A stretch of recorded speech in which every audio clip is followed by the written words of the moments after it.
সহজ জিওগ্রাফি ক্লাসে সবাইকে স্বাগতম জানাই। আজকে আমরা স্কেল সম্পর্কে পড়ব।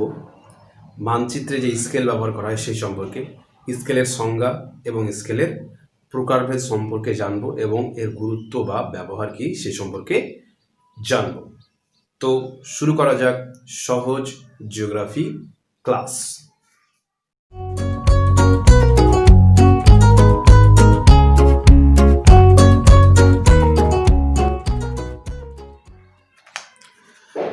প্রথমেই আমরা জেনে নেব স্কেল শব্দের অর্থ কী, বা স্কেল শব্দ আমরা কি কি রূপে ব্যবহার করে থাকি, এর অর্থ। ঠিক আছে, স্কেল শব্দের অর্থ সাধারণত দুইভাবে ব্যবহার করা হয়। এক নাম্বার হচ্ছে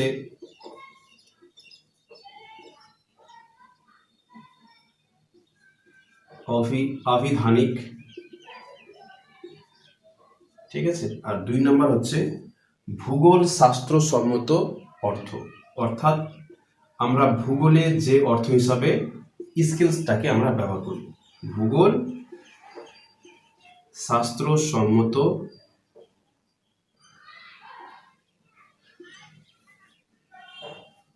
অর্থ। প্রথম যে আবিধানিক অর্থ, আবিধানিক অর্থ বলতে ডিকশনারিতে স্কেল শব্দের যে মানে দেওয়া আছে সেটা আমরা দেখব। তো স্কেল সম্পর্কে, স্কেল যদি আমরা কথাটা শুনি আমাদের মাথায় কি আসে, মনে কি আসে, যে স্কেল হচ্ছে কি একটা রুলার, বা আমরা জ্যামিতি বক্সে যেটা দেখে থাকি, যার মাধ্যমে কি করে আমরা দাগ টানি বা রেখা কাটি। ঠিক আছে, বা আমরা কি জানি যে স্কেলের সাহায্যে কি করি, কোনো কিছু মাপা হয়, বাস কোনো কিছু ওজন করা হয়, সেটাকে আমরা কী করি, স্কেল সম্পর্কে আমরা সাধারণভাবে জানি। অর্থাৎ স্কেল কি হচ্ছে একটা মাপ যন্ত্র, স্কেলের সাহায্যে কোনো কিছুর আমরা পরিমাপ করে থাকি। এটা কি হচ্ছে অভিধানিক অর্থ, অর্থাৎ মাপ যন্ত্র। ঠিক আছে, কিন্তু ভূগোল শাস্ত্র মতে, অর্থাৎ আমরা যে ভূগোল পড়ছি বা জিওগ্রাফিতে, এই স্কেল কী হিসাবে ব্যবহার করা হয়, এই আবিধানিক অর্থ থেকে পুরোপুরি আলাদা হিসাবে আমরা কী করে থাকি, এই স্কেলটাকে আমরা ব্যবহার করে থাকি। তো আমরা আগে জেনেছিলাম যে মানচিত্র তৈরি করার সময় বা মানচিত্রের একটা অবিচ্ছিন্ন অংশ হলো স্কেল। স্কেল হলো মানচিত্রের আত্মা, অর্থাৎ স্কেল ছাড়া মানচিত্র আঁকা যাবে না। পৃথিবীতে যতগুলো ম্যাপ আঁকা হচ্ছে বা বানানো হচ্ছে বা বানানো হয়েছে, সবগুলাই একটা নির্দিষ্ট স্কেলের উপর ভিত্তি করে তৈরি করা হয়েছে। স্কেলটা কি, আবিধানিক বা ভূগোল শাস্ত্র মতে স্কেলের সংজ্ঞা কি বা স্কেলের মানে কি? যখন আমরা ম্যাপ অঙ্কন করি, ঠিক আছে, এই ম্যাপের দূরত্ব আর ভূমিরূপের দূরত্বের অনুপাতকে কি বলা হয়, স্কেল বলা হয়। যদি আমরা কোনো পুরো পৃথিবীর হোক বা কোনো পৃথিবীর কোনো একটা অংশের হোক বা কোনো একটা জেলা বা কোনো একটা রাজ্যের বা কোনো একটা দেশের মানচিত্র অঙ্কন করতে যাই, তো আমরা যদি স্কেল না নিই, স্কেল যদি ব্যবহার না করি, তাহলে কি হবে, পুরো পৃথিবীর সমান একটা কাগজ নিয়ে সেখানে পৃথিবীর বিভিন্ন অংশকে আমরা চিত্র করতে হবে, বা কোনো একটা দেশের বা কোনো একটা রাজ্যের বা কোনো একটা জেলার সমান একটা কাগজ নিয়ে সেখানে আমাদের মানচিত্র অঙ্কন করতে হবে। কিন্তু সেটা আদৌ সম্ভব নয়, সেটা সম্ভব করা যাবে না। তো আমাদের কি করতে হবে, আমাদের একটা স্কেল নিতে হবে। স্কেল মানে একটা আমরা অনুপাত নিব যে ভূপৃষ্ঠের এতটুকু দূরত্ব মানচিত্রে আমরা এতটুকুতে দেখাবো। ঠিক আছে, যেমন ধরা যাক আমাদের দুটো স্থানের মধ্যে দূরত্ব, পশ্চিমবঙ্গের মানচিত্র আঁকবো, কলকাতা থেকে শিলিগুড়ির দূরত্ব হচ্ছে 600 কিলোমিটার। কলকাতা থেকে শিলিগুড়ির দূরত্ব 600 কিলোমিটার। এখন এই কলকাতা থেকে শিলিগুড়ির দূরত্ব দেখানোর জন্য মানচিত্র আমাকে 600 কিলোমিটার একটা বড় কাগজ লাগবে, সেটা বানানো সম্ভব নয়। তো আমরা কি করে নেব, একটা স্কেল ধরে নেব। স্কেল ধরে বলে দিলাম যে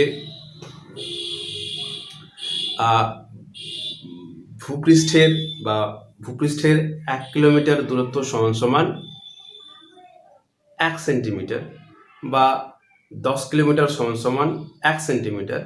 তাহলে কি হবে, তোমার মানচিত্রটা কি হবে, একটা কাগজের মধ্যে চলে আসবে। ঠিক আছে, তো স্কেলটাই কি? স্কেলটা হচ্ছে মানচিত্রের দূরত্ব আর ভূমির দূরত্বের অনুপাত। এটা আমরা ভূগোল শাস্ত্র মতে জানছি।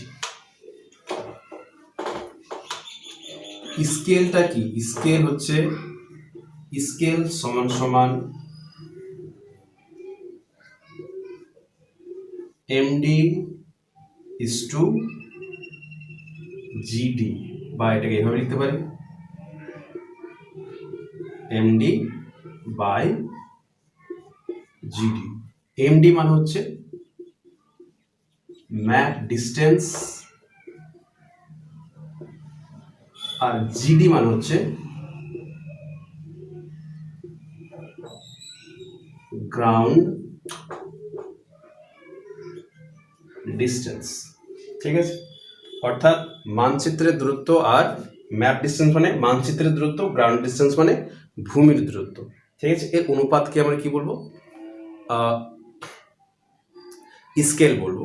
সাপোজ করো কোনো একটা দুটো স্থানের মধ্যে দূরত্ব 100 কিলোমিটার, কোনো দুটো স্থানের দূরত্ব প্রকৃতিতে 100 কিলোমিটার, কিন্তু সেটা মানচিত্রে কত হয়ে গেছে? মানচিত্রে সেটা সাপোজ দুটো স্থান, এ স্থান আর বি স্থান, এর প্রকৃত দূরত্ব কত? জিডি সমান সমান কত হচ্ছে? 100 কিলোমিটার। কিন্তু ম্যাপ দূরত্ব কত হচ্ছে? সেই জায়গাটায় ম্যাপে কত দেখতে পাচ্ছি আমরা? ম্যাপে কত হচ্ছে? 10 সেন্টিমিটার। তার মানে কি? মানচিত্রের 10 সেন্টিমিটার সমান সমান ভূপৃষ্ঠে বা প্রকৃত কত দূরত্ব হচ্ছে? 100 কিলোমিটার। এটাকে আমরা কিভাবে লিখবো? ম্যাপ ডিস্টেন্স এমডি কত হচ্ছে? 10 সেন্টিমিটার বাই কত হয়ে গেল? গ্রাউন্ড ডিস্টেন্স কত? জিডি কত হয়ে গেল? 100 কিলোমিটার। এই যে অনুপাতটা, এটাকে কি বলা হয়? স্কেল বলা হয়। এই স্কেল ছাড়া মানচিত্র অঙ্কন করা সম্ভব নয়। ঠিক আছে, এখন স্কেল কখন কোথায় কিভাবে নেব সেটা নির্ভর করছে আমরা কতটুকু এরিয়া বা কতটুকু জায়গার মানচিত্র অঙ্কন করছি, এবং আমি যেখানে মানচিত্র আঁকবো সেটার আকার কেমন। ঠিক আছে, যদি কাগজ বড় হয় বা কাগজ ছোট হয়, তো ছোট কাগজ হলে মানচিত্র স্কেল আলাদা হবে, কাগজ বড় হলে স্কেল আলাদা হবে। যদি পুরো পৃথিবীর মানচিত্র আঁকি তাহলে স্কেল আলাদা নিতে হবে, বা কোনো একটা দেশের মানচিত্র আঁকি তাহলে স্কেল আলাদা হবে, কোনো একটা গ্রামের মানচিত্র আঁকি তার স্কেল আলাদা হবে। ঠিক আছে, অর্থাৎ মানচিত্র স্কেল কিসের উপর নির্ভর করছে? প্রকৃত মানে মোট দূরত্বের ওপর, কত বা পৃথিবীর অংশের ওপর কতটুকু জায়গা আমরা কভার করছি, আর মানচিত্রের কত বড় হবে, বড় কাগজে হবে না ছোট কাগজে হবে, সেটার উপর নির্ভর করছে। যদি বড় কাগজ হয় তাহলে স্কেল আলাদা হবে, ছোট কাগজ হলে স্কেল আলাদা হবে। বেশি জায়গা যদি আমি কভার করি তাহলে স্কেল আলাদা হবে, ছোট জায়গা কভার করলে স্কেল আলাদা হবে।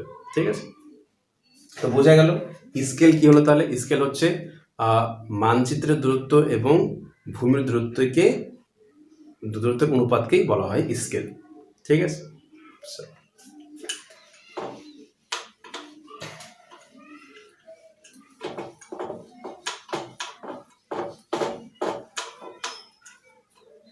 স্কেল সবসময় কি করা হয়? অনুপাতেই ব্যবহার করা হয়। স্কেল সবসময় অনুপাতেই ব্যবহার করা হয়। ঠিক আছে, অনুপাত ছাড়া স্কেল হয় না। অনুপাত ছাড়া স্কেলকে আমরা প্রকাশ করতে পারবোই না। স্কেলে একদিকে কি থাকে? মানচিত্রের দূরত্ব, আরেকদিকে থাকে ভূমিপৃষ্ঠের বা ভূমির দূরত্ব। এর অনুপাতকেই আমরা কি বলবো? স্কেল বলবো। এখন আমরা দেখব স্কেলের প্রকারভেদ। স্কেলের প্রকারভেদ, এখন স্কেলের দেখানোর উপর নির্ভর করে স্কেলকে সাধারণত 4 ভাগে ভাগ করা যায়। প্রথমটা হচ্ছে বিবৃতিমূলক স্কেল, বিবৃতিমূলক। 2 নাম্বার হচ্ছে এটাকে স্টেটমেন্ট বলে, স্টেটমেন্ট স্কেল বলে, ইংলিশে স্টেটমেন্ট স্কেল। 2 নাম্বার হচ্ছে ভগ্নাংশ সূচক স্কেল, ভগ্নাংশ সূচক স্কেল, বা ইংলিশে বলে এটাকে রিপ্রেজেন্টেটিভ ফ্র্যাকশন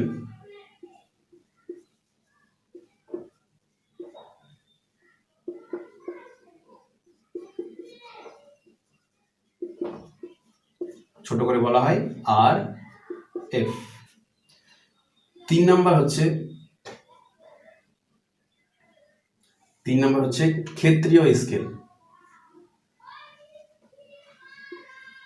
ক্ষেত্রীয় স্কেল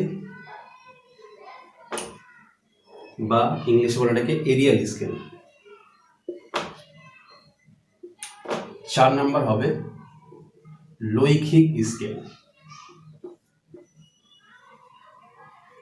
লৈখিক স্কেল, ঠিক আছে। তো আমরা এক এক করে প্রত্যেকটাকেই জানবো কোনটা কি স্কেল বা কোনটা কি স্কেলে বা তাদের সংজ্ঞা। তো প্রথমটা হচ্ছে 1 নম্বর হচ্ছে বিবৃতিমূলক স্কেল।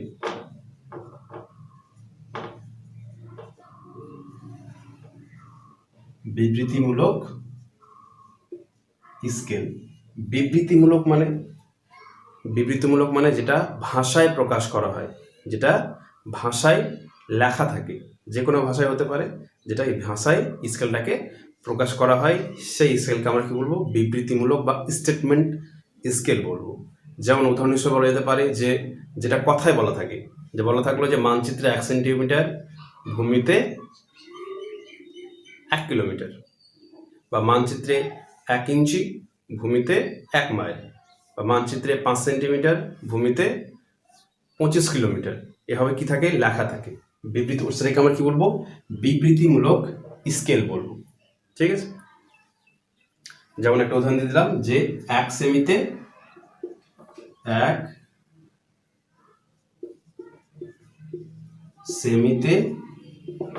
1 কিমি, ঠিক আছে। বা 4 সেমিতে 20 কিমি, ঠিক আছে। 1 সেমি কোনটা হবে? 1 সেমি হবে মানচিত্রের দূরত্ব এমডি, আর 1 কিমি 20 কিমি কি হচ্ছে? জিডি, ঠিক আছে। এটা কি হচ্ছে? কথায় প্রকাশ করা হচ্ছে, তখন তাকে আমরা কি বলবো? বিবৃতিমূলক বা স্টেটমেন্ট স্কেল বলবো। এর সুবিধা কি? এই বিবৃতিমূলক সুবিধা হচ্ছে যে এটা ভাষায় লেখা থাকে, সব মানুষ কি করতে পারে? এটা বুঝতে পারে, এটা সবার বোধগম্য, এটা খুব সহজেই বোঝা যায়, এতে কোনো কঠিন কিছু করতে হয় না, কোনো কাজ করতে হয় না, কোনো স্কেল আঁকতেও হয় না, খুব সহজে বুঝতে পারে। আর এর অসুবিধা কি? অসুবিধা হচ্ছে বিভিন্ন দেশে বিভিন্ন ধরনের মাপনী তোমার ব্যবস্থা প্রচলিত আছে। কোথাও সিজিএস পদ্ধতি আছে, কোথাও এফপিএস পদ্ধতি আছে, কোথাও সেন্টিমিটার কিলোমিটার ব্যবহার হয়, কোথায় মাইল ব্যবহার হয়, বা অন্য দেশে অন্য কোনো দূরত্বের একক ম্যাপ ব্যবহার হয়। যেমন রাশিয়ায় আলাদা একটা ব্যবস্থা ব্যবহার করা হয়, যেমন 1 ম্যাগনেনিয়াম সমান 1 ভার্টস। এর দূরত্ব কি? আমরা এর দূরত্ব জানি না, ফলে রাশিয়ার যে বিবৃতিমূলক স্কেল যে ব্যবহার করে সেটা আমরা ভারতীয়রা সেটা বুঝতে পারবো না, ঠিক আছে। এটা হচ্ছে এর অসুবিধা। তারপরে 2 নম্বর হচ্ছে, হ্যাঁ, আর এর অসুবিধার একটা কি বিবৃতিমূলক স্কেলের, যে এটা সবসময় একরকম থাকে না। যদি আমরা মানচিত্রকে বড় করতে হয় বা ছোট করতে হয়, তখন কি হয়ে যাবে? বিবৃতিমূলক স্কেলকে চেঞ্জ করতে হবে, ওটাকে পাল্টাতে হবে, ঠিক আছে। এটা একটা অসুবিধা। 2 নম্বর হচ্ছে ভগ্নাংশ সূচক স্কেল।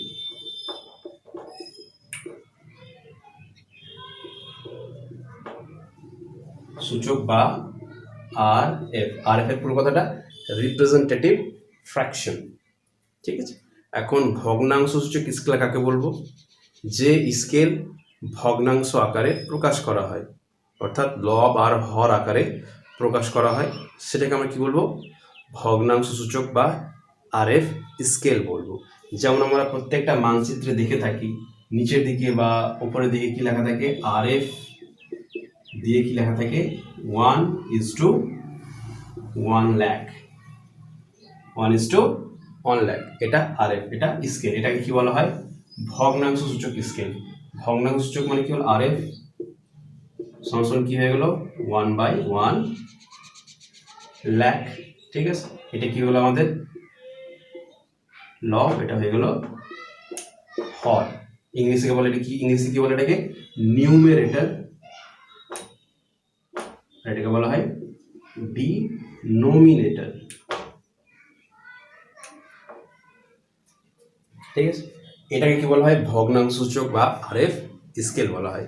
এর বৈশিষ্ট্য কি, যে এর বৈশিষ্ট্য হচ্ছে দুটো যে দূরত্ব আছে, লবের দূরত্ব মানে এটা কি মানচিত্রের দূরত্ব, এটা ভূমির দূরত্ব, এই দুটো কি থাকে সবসময় একই এককে থাকে। এটাকে যদি আমরা সেন্টিমিটার ধরি 1 সেন্টিমিটার, তাহলে এটাকে আমাদের কি ধরতে হবে 1,00,000 সেন্টিমিটার ধরতে হবে।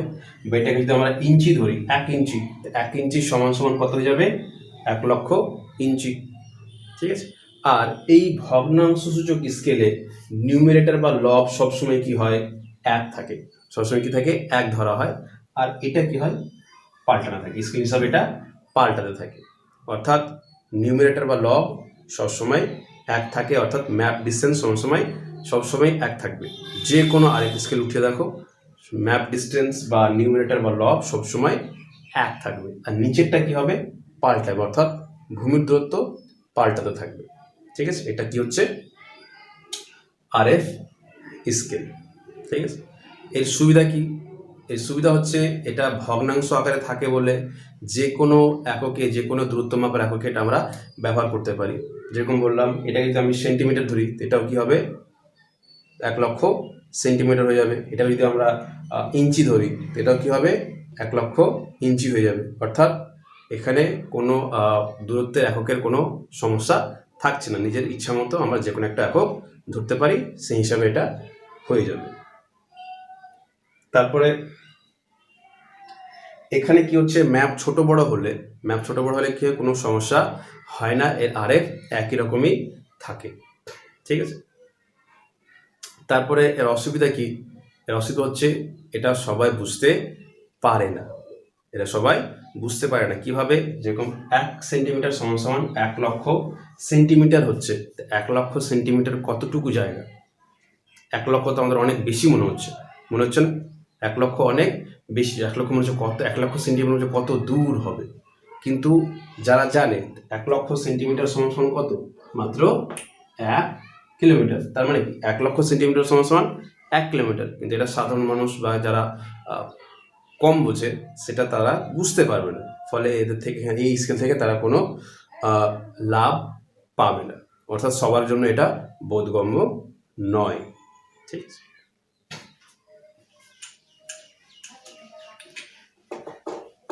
তারপরে 3 নম্বর স্কেল হচ্ছে ক্ষেত্রীয় স্কেল।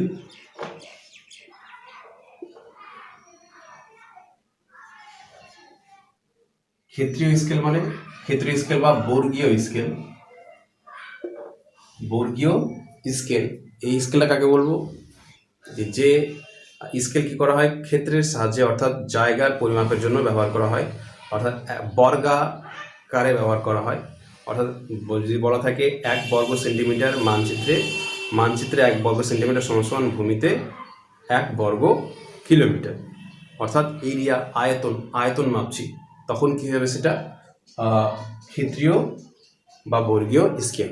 মানচিত্র দেওয়া আছে, মানচিত্রে বলা হচ্ছে যে 1 সেন্টিমিটার বা 1 বর্গ কিলোমিটার, অর্থাৎ 1 সেন্টিমিটারের 4টা বাহু নিয়ে যতটুকু জায়গা হবে 1 বর্গ সেন্টিমিটার বা 1 স্কোয়ার সেন্টিমিটার সমান সমান কী হয়ে যাচ্ছে ভূমিতে 1 স্কোয়ার কিলোমিটার, অর্থাৎ ক্ষেত্র চলে আসছে, এখানে স্কোয়ার চলে আসছে, তখন সেটা কী হয়ে যাবে ক্ষেত্রীয় স্কেল বা বর্গীয় স্কেল, ঠিক আছে।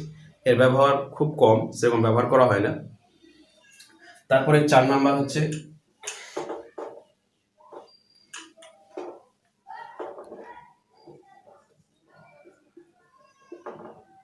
লৈখিক স্কেল। লৈখিক স্কেল মানে যে স্কেল করা হয় চিত্র এবং রেখার দ্বারা প্রকাশ করা হয় কোনো একটা কাগজে, সেটাকে আমরা কি বলবো লৈখিক স্কেল বলবো। যেমন আমরা মানচিত্রে দেখে থাকি নিচের দিকে বা মধ্যখানে উপরের দিকে এভাবে কি থাকে কয়েকটা রেখা টানা থাকে,